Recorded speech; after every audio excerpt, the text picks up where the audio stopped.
Mesdames et messieurs, rebonjour et bienvenue à notre édition de Midi au Caire pour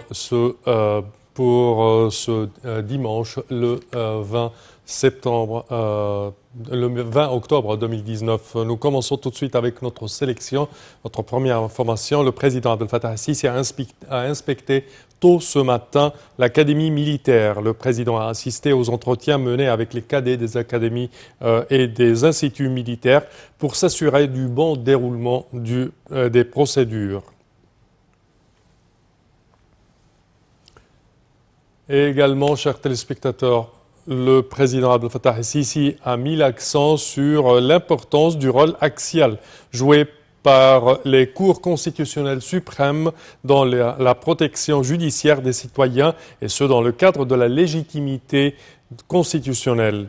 Al-Sisi a souligné que ce rôle visait à réaliser l'équilibre entre les droits et les libertés des citoyens d'une part et le pouvoir exécutif d'autre part. Le président Sisi s'exprimait lors d'une réunion avec les présidents des cours constitutionnelles suprêmes à l'occasion du jubilé d'or du pouvoir judiciaire égyptien en présence du président de la Cour constitutionnelle suprême, le conseiller Saïd Maraï, et le vice-président de la Cour, le conseiller Adel Omar Sherif. À l'occasion de la célébration du jubilé d'or de la Cour constitutionnelle suprême, le président Abdel Fattah al-Sisi a tweeté sa fierté et tous les Égyptiens de l'histoire de la Cour constitutionnelle et des règles et traditions judiciaires. Le chef de l'État a souligné que la Cour avait réussi pendant des décennies à surmonter nombre de défis auxquels elle faisait face, et ce pour faire respecter le principe de la justice et de la protection des droits et des libertés.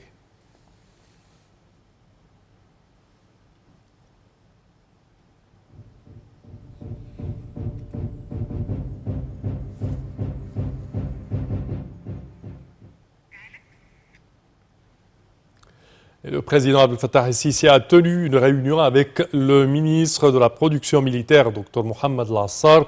Le porte-parole de la présidence, l'ambassadeur Bassam Radi, a déclaré que la réunion a porté sur les efforts du ministère de la Production militaire pour répondre aux besoins des forces armées et en équipement militaire. Au cours de la réunion, le président al-Sisi a appelé à poursuivre les efforts pour l'installation de la production des moyens de transport en Égypte en coopération avec les grandes entreprises mondiales et à relancer la production locale.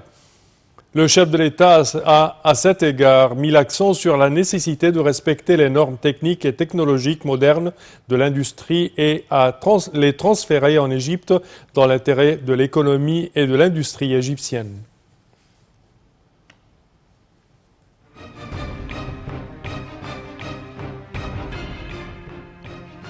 Et poursuivant sa visite aux États-Unis, le Premier ministre Dr Mustafa Madbouli s'est entretenu avec le représentant démocrate Dutch Ruppersberger et le représentant républicain Jeff Fortenberry, deux principaux membres du groupe des Amis de l'Égypte à la Chambre des représentants. Les détails avec Marwa Arafa et Aïcha. Voyons ensemble.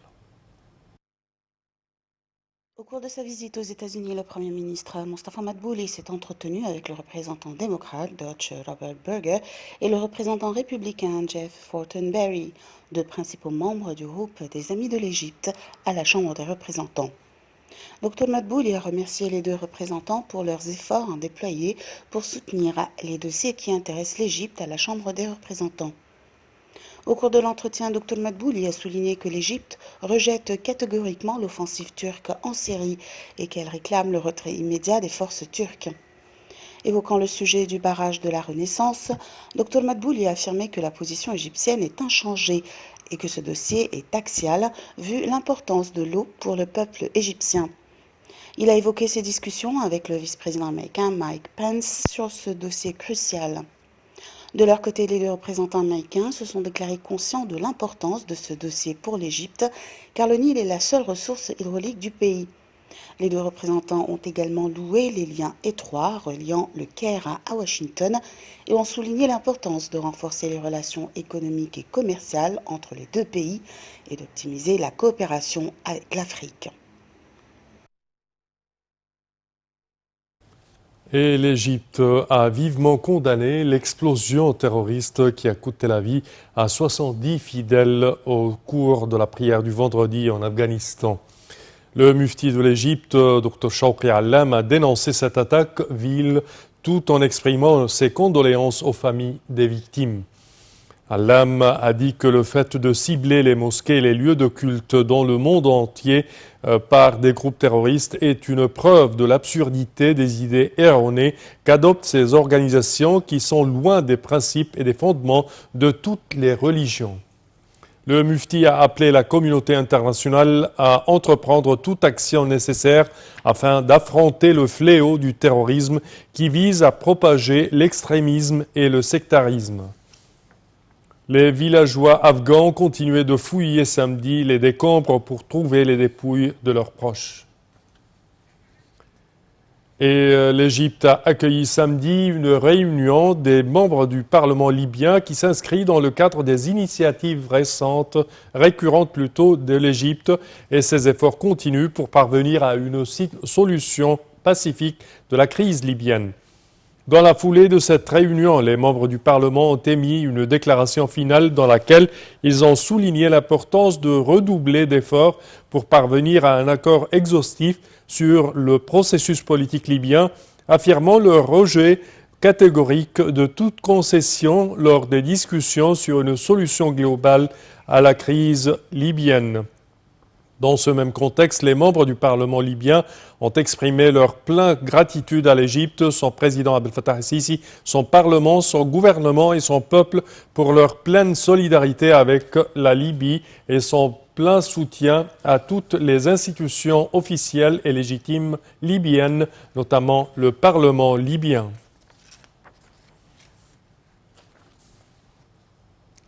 Et à présent, concernant la visite du Premier ministre, Dr Moustapha Madbouli, aux États-Unis, nous avons le plaisir d'accueillir au bout du fil Dr Raouf Ghafar, qui est expert en économie. Bonjour, Dr Raouf. Bonjour. Alors, si on parle de cette visite du Premier ministre, Dr Moustapha Madbouli, aux États-Unis, plein de rencontres avec des gens influents, je dirais, et quelques accords ont été préparés pour être signés. Comment voyez-vous cette visite ? Moi, je pense que ça, c'est la première visite du Premier ministre en Amérique. Et oui. C'était une visite, je veux dire, générale et très chargée, même je peux dire trop chargée. Oui. C'est-à-dire, il a rencontré et il s'est entretenu avec tout le monde. Et premièrement, avec les institutions financières internationales comme la Banque mondiale, la FMI, etc., pour discuter économie. Et il a expliqué plusieurs fois. Etc. Il a également expliqué plusieurs fois l'attitude de l'Égypte et ses motifs dans ses actions. Certainement, certainement.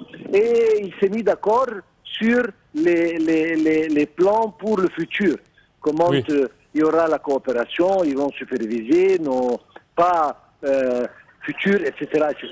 Ça, c'est d'un côté. D'autre côté, il s'est entretenu avec la Chambre de commerce américaine, oui. avec des hommes d'affaires américains pour discuter investissement, pour discuter projets en Égypte, etc., etc.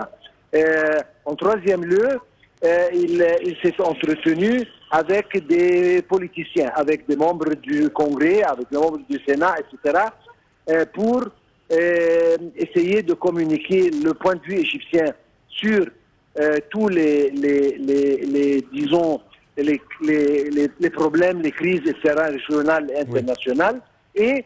et pour simplement avoir l'endorsement des politiciens américains en ce qui concerne le travail en Égypte, etc. Donc, en bref, c'était une visite très générale et il avait avec lui la ministre de coopération internationale et à mon opinion, c'était une visite réussie et nous allons voir les impacts de cette visite très prochainement. Parfait, Dr Raouf Ghafar, je tiens à vous remercier de vos explications. Je rappelle que vous êtes expert en économie. Merci à vous. Et nous poursuivons, chers téléspectateurs, avec cette information. Le président français Emmanuel Macron a reçu le pape Théodore II, patriarche d'Alexandrie, de la prédication de Saint-Marc au palais présidentiel de l'Élysée en France.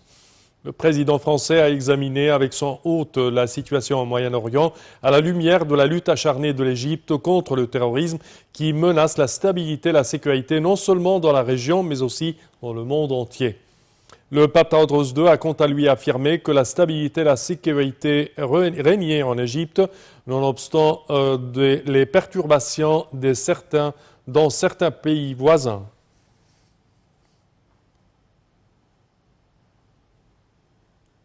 Et la mission égyptienne qui mène des fouilles dans la vallée des Singes à Luxor depuis 2017 est parvenue à déceler pour la première fois une zone d'atelier spécialisée dans la fabrication du matériel funéraire et des tombeaux royaux, en face de laquelle a été découvert un four pour les poteries et les métaux. Le point avec notre collègue Marwa Arafat et Ayachel.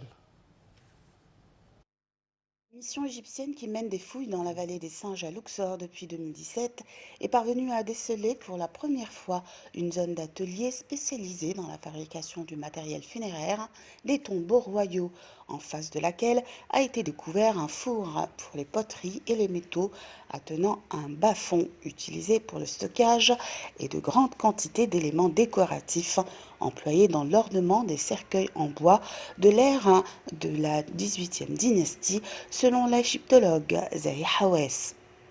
Des fouilles sont actuellement menées à la vallée des Singes à Luxor, à la recherche des tombeaux de la reine Néfertiti, de sa fille et de l'épouse du roi Toutankhamon, Akhenaton, a fait savoir Hawass, avant d'ajouter que la région située entre le tombeau du roi Amenhotep II et celui du roi Haï renfermait probablement les tombeaux de membres de la famille de l'âge d'Amarna. L'une des principales découvertes de la mission égyptienne a été la trouvaille de 30 ateliers spécialisés dans la fabrication et la préparation du matériel funéraire, ainsi qu'un cimetière utilisé pour conserver les ustensiles et du mobilier funéraire similaire à un autre cimetière attenant au tombeau du roi Toutankhamon et dans lequel ont été retrouvés les outils de fabrication des tombeaux royaux. La deuxième mission de fouilles égyptienne travaille actuellement à l'est de la vallée des rois, à déterrer les tombes royales qui n'ont pas encore été découvertes, ainsi que les tombeaux des époques et des fils des rois de la XVIIIe dynastie inhumés dans cet endroit. Cette mission a opéré des fouilles à côté de la sépulture du roi Toutankhamon et retrouvé un grand nombre de pièces antiques, dont 42 petites huttes, où les ouvriers déposaient leurs outils utilisés dans la fabrication des tombeaux avant de quitter la vallée, des tableaux incrustés de hiéroglyphes et des bagues de l'époque.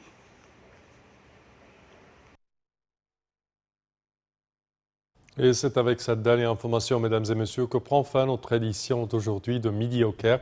Je vous remercie de votre attention et je vous donne demain rendez-vous avec une nouvelle édition. Au revoir.